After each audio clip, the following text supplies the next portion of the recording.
नमस्कार सर्वांना. श्री स्वामी समर्थ. दिगंबरा दिगंबरा श्रीपाद वल्लभ दिगंबरा. तुमचं सगळ्यांचं आपल्या स्वामी सहित सेवा या चॅनलमध्ये स्वागत आहे.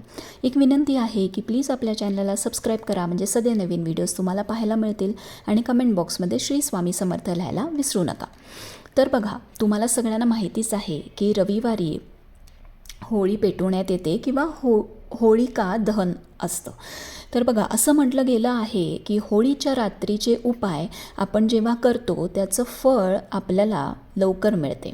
या रात्री जे उपाय करतात त्यांना वाईट शक्ती आणि काळ्या शक्तीपासून मुक्ती मिळते.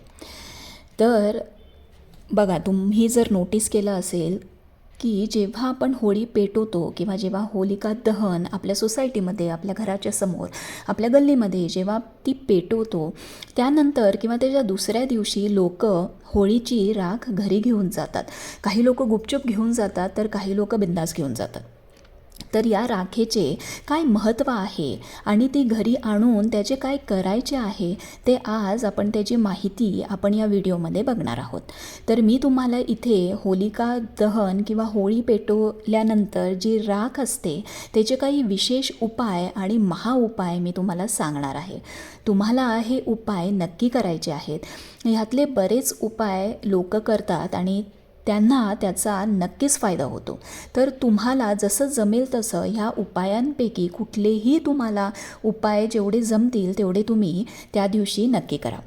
तर बघा, होलीची जी अग्नी असते ती खूप पवित्र मानली गेली आहे किंवा पवित्र मानली जाते. वाईटावर चांगल्याचा विजय म्हणून आपण होलिका दहन करतो. तुम्हाला भक्त प्रल्हाद आणि होलिका ह्यांची कथा तर माहितीच असेल. जर नसेल तर आपला प्रिव्हियस व्हिडिओ तुम्ही पाहू शकता. तर होळीमध्ये आपण खूप वस्तू अर्पण करतो. त्यानंतर ती राख आपल्या घरी घेऊन जातो आणि त्याचे उपाय करतो. आणि होळीची राख ही खूप पवित्र असल्यामुळे ती शुभ मानली गेलेली आहे.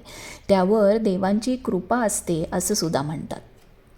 तर बघा, पहिला उपाय म्हणजे वास्तुदोष किंवा घरातील नकारात्मक शक्ती किंवा नेगेटिव्हिटी घालवण्यासाठी होळीची जी राख आहे ती होळीची एका बाउलमध्ये होळीची राख, पिवळी मोहरी आणि खडेमीठ नसेल तर साधे मीठ घाला, पण खडेमीठ असेल तर ते जास्त उपायकारक आहे.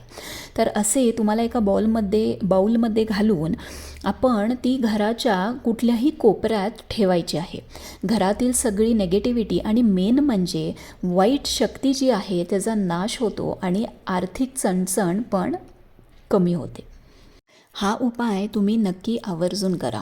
तुमच्यावर कोणी जर तांत्रिक क्रिया केली असेल किंवा असं वाटत असेल की कोणी आपल्यावर काळी जादू केली आहे, करणी केली आहे तुमच्यावर, तुमच्या घरावर, मुलांवर, असं जर जाणवत असेल तर तुम्ही होळी दहनाच्या वेळी अग्नीमध्ये 2 लवंगा, परत एकदा सांगते, 2 लवंगा, 1 बत्ताशा आणि 1 पान आणि थोडीशी खडी साखर असं तुम्हाला त्या अग्नीमध्ये अर्पण करायचं आहे. दुसऱ्या दिवशी ही राख थोडी घेऊन यायची आहे. एका तुम्हाला तावीजमध्ये घालून तुमच्या गळ्यात किंवा तुमच्या दंडावर तुम्ही ती बांधू शकता. अगदी जर तुम्हाला बांधायची नाही आहे तर तुम्ही तुमच्याबरोबर हे कायम ठेवा. असं म्हणतात की तुमच्यावर ज्या कोणी किंवा जी व्यक्ती आहे ज्यांनी तुमच्यावर करणी केली असेल किंवा काळा जादू केला असेल, ती वाईट शक्तीचा प्रभाव नष्ट होतो किंवा त्या शक्तींचा जो प्रभाव आहे त्याचा नाश होतो आणि तुम्हाला त्यापासून मुक्तता मिळते. होळीची राख शंकराच्या पिंडीवर थोडी पाण्यामध्ये घालून जर तुम्ही दर सोमवारी जर अभिषेक केलात तर राहुकेतूचा दोष किंवा जर ग्रहदोष तुम्हाला असेल तर त्यापासून सुद्धा तुम्हाला मुक्ती मिळते. बघा, घरात कोणी जरी आजारी व्यक्ती असेल तर होळीची जी राख आहे ती तुम्ही त्या दिवशी आणली तरी चालेल, दुसऱ्या दिवशी आणली तरीही चालेल. एका पेपरमध्ये घालून त्याची पुडी करून आजारी व्यक्तीच्या उशीखाली जर तुम्ही ठेवलीत तर त्यामुळे जुनातल्या जुना आजारापासून तो माणूस किंवा ती व्यक्ती बरी होते. तर घरामध्ये जर पैसा टिकत नसेल किंवा खूप चणचण भासत असेल तर दुसऱ्या दिवशी होळीची जी राख आहे ती एका लाल कपड्यामध्ये बांधून त्यात तुमच्याकडे जे काही सिल्वरचं छोटं कॉईन असेल, मोठं कॉईन असेल, कुठलंही कॉईन किंवा कॉईन नसेल तर 5 पांढऱ्या कवड्या तुम्हाला घ्यायच्या आहेत. त्याची ती पोटली करायची आहे आणि ती तुमच्या पर्समध्ये किंवा तुमच्या तिजोरीमध्ये तुम्हाला ठेवायची आहे. ह्यामुळे पैशांची आवक वाढेल आणि पैसा घरामध्ये टिकून राहील. तर बघा, होळीची जी राख आहे ती पुरुषांनी टिळक म्हणून लावावी आणि महिलांनी मानेवर लावावी. हा उपाय केल्याने सर्व प्रकारच्या ज्या वाईट शक्ती ज्या आहेत त्यापासून आपला बचाव होतो आणि होळीच्या राखेपासून स्नान केल्यामुळे जर तुम्हाला ग्रहदोष असेल तर तोही कमी होतो.